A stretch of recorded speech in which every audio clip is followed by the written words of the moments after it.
नसूह एक औरत नमा, बारीक आवाज, बगैर दाढ़ी, नाजुक मिजाज और एक खूबसूरत मर्द था जो अपनी ज़ाहिरी शक्ल सूरत से फ़ायदा उठाते हुए जनाना हमाम में औरतों का मसाज करता और मेल उतारता था।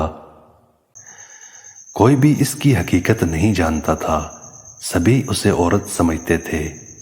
ये तरीका इसके लिए ज़रिए मुआश भी था और औरतों के जिस्म को देखता और उससे लज्जत भी लेता था। कई बार ज़मीर के मलामत करने पर उसने इस काम से तौबा भी कर ली, लेकिन हमेशा तौबा तोड़ता रहा। एक दिन बादशाह की बेटी हमाम में गई। हमाम में मसाज करने के बाद पता चला कि उसका हीरा कहीं खो गया है। बादशाह की बेटी ने हुक्म दिया कि सबकी तलाशी ली जाए। सबकी तलाशी ली गई मगर हीरा नहीं मिला। नसूह रसवाई के डर से एक जगह छुप गया। जब उसने देखा कि शहजादी की कनीज़ें उसे ढूंढ रही हैं तो सच्चे दिल से खुदा को पुकारा और खुदा की बारगाह में तौबा की और वादा किया और बोला, ए अल्लाह मेरी लाज रख ले, आइंदा कभी ये काम नहीं करूँगा। दुआ मांग ही रहा था कि अचानक बाहर से आवाज़ दी कि नसूह को छोड़ दो, हीरा मिल गया है। नसूह रोता हुआ शहजादी से रुखसत लेकर घर आ गया। नसूह ने कुदरत का करिश्मा देख लिया था और हमेशा हमेशा के लिए इस काम से तौबा कर ली। कई दिनों से हमाम न जाने पर एक दिन शहजादी ने बुलावा भेजा कि हमाम आकर मेरा मसाज करे, लेकिन नसूह ने बहाना बनाया कि मेरे हाथ में दर्द है, मैं मसाज नहीं कर सकता। नसूह ने देखा कि इस शहर में रहना उसके लिए मुनासिब नहीं है। सभी औरतें उसको चाहती हैं और उसके हाथ से मसाज लेना पसंद करती हैं। तो नसूह ने जितना भी गलत तरीके से माल कमाया था सब गरीबों में बांट लिया और शहर से निकलकर कई मील दूर एक पहाड़ी पर डेरा डालकर अल्लाह की इबादत में मशगूल हो गया। एक दिन उसकी नज़र एक भैंस पर पड़ी जो उसके करीब घास चर रही थी। उसने सोचा कि शायद ये भाग कर यहाँ आई हो। जब तक इसका मालिक न आ जाए तब तक मैं इसकी देखभाल करता रहूँगा।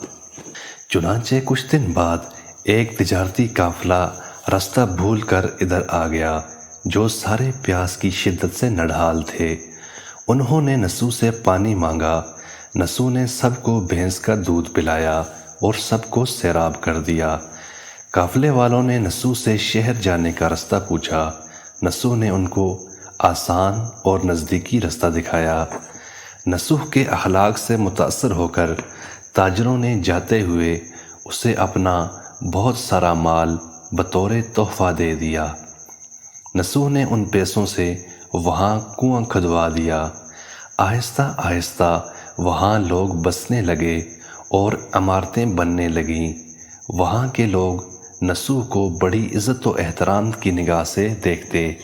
रफ्ता रफ्ता नसूह की नेकी के चर्चे बादशाह तक जा पहुँचे।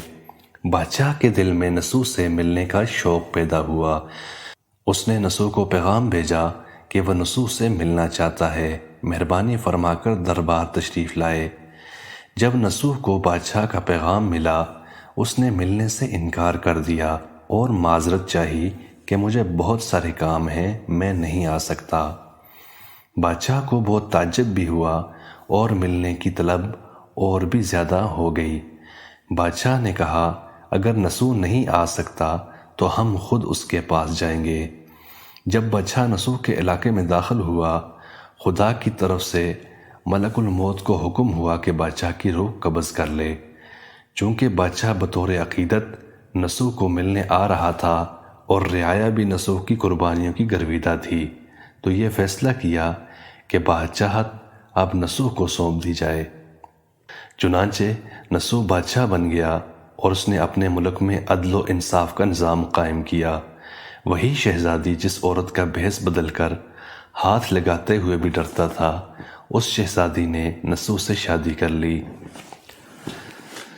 एक दिन नसूह दरबार में बैठा लोगों की फरियादें सुन रहा था तो एक शख्स आया और कहने लगा کہ کچھ سال پہلے میری بھینس گم ہو گئی تھی، بہت ڈھونڈا مگر نہیں ملی، برائے مہربانی میری مدد فرمائیں۔ نسو نے کہا، تمہاری بھینس میرے پاس ہے، آج جو کچھ بھی میرے پاس ہے وہ تمہاری بھینس کی وجہ سے ہے۔ نسو نے حکم دیا کہ اس کے سارے مال میں سے آدھا حصہ بھینس کے مالک کو دیا جائے۔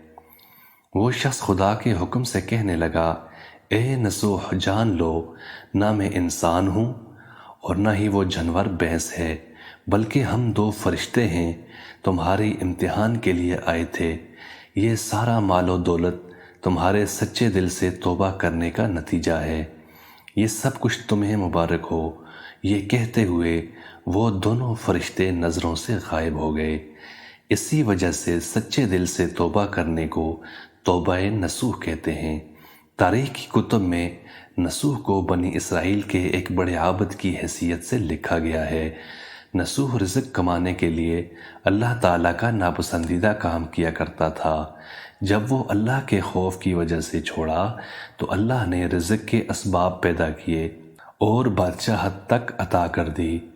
حرام طریقے سے لذت حاصل کرنا چھوڑا تو اللہ تعالیٰ نے شہزادی نکاح میں دے دی۔ اللہ تعالیٰ سب کو توبہ کرنے اور تا دم مرگ اس پر قائم رہنے کی توفیق عطا فرمائے۔